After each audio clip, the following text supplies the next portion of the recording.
In the United States, officials say they now have no hopes of finding any survivors from Wednesday night's midair collision between a passenger jet and a military helicopter near Washington, D.C. It happened over the Potomac River, just south of the U.S. Capitol building.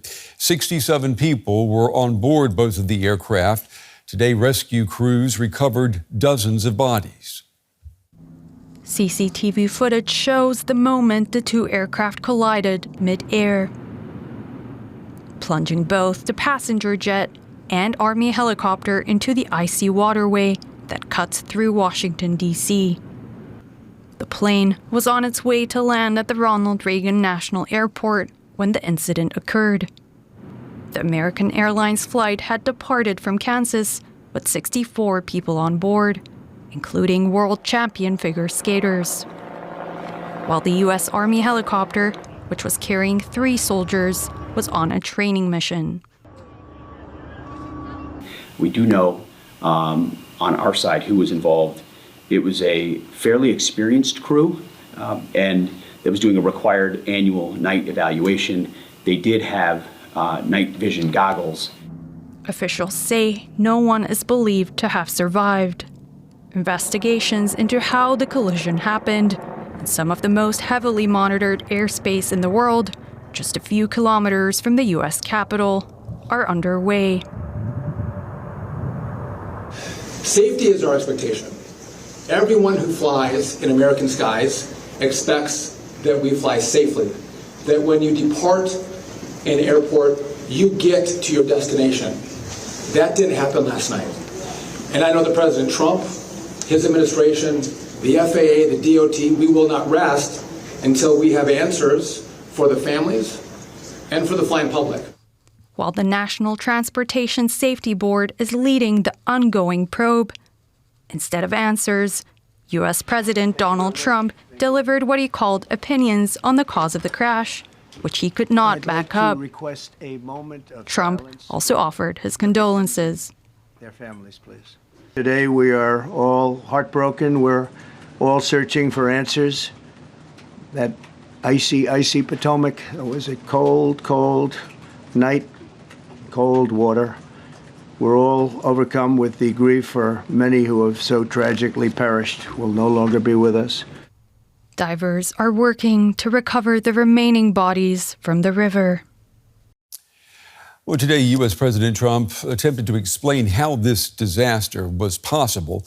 I asked DW correspondent Janelle Dumoulin what the president had to say. Brent, it really was a remarkable set of statements that we heard there from the president. First, he started out like much in the way one would expect in the aftermath of such an event like this. He started with a message of mourning, of sorrow. He called it a dark and excruciating day for the nation's capital. And then he moved on to remarks that were decidedly less empathetic. He blamed what he saw as policy failures from the past Biden administration, from the past Obama administration. He blamed former Transport Secretary Buttigieg.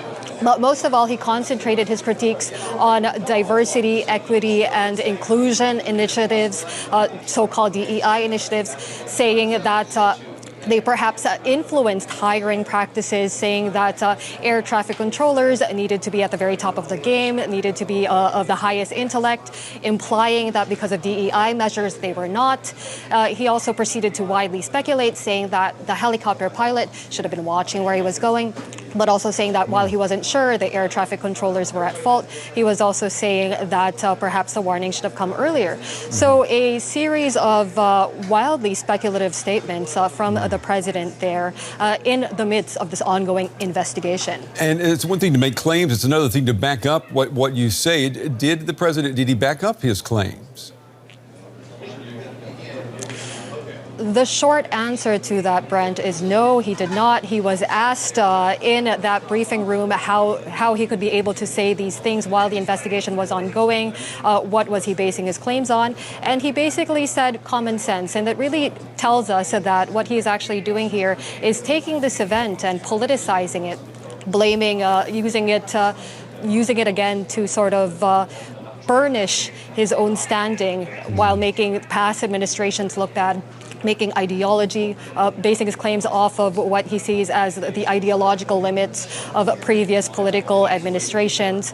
But we have to point out here that 67 people have died, Brent, and we don't know what this kind of politicization will actually do to the investigation that is aimed at getting to the bottom of this and addressing any potential safety issues that clearly do exist. There are gaps. Yeah, I mean, but you did bring up a good point. 67 lives have been lost. That is the most important thing to consider at this moment. What do we know about the people who perished? We don't know yet the complete names of the passengers that were on both the helicopter and the passenger plane. President Trump also said in his remarks that those names will be released very soon. But we do know that included among those passengers were a group of American and Russian figure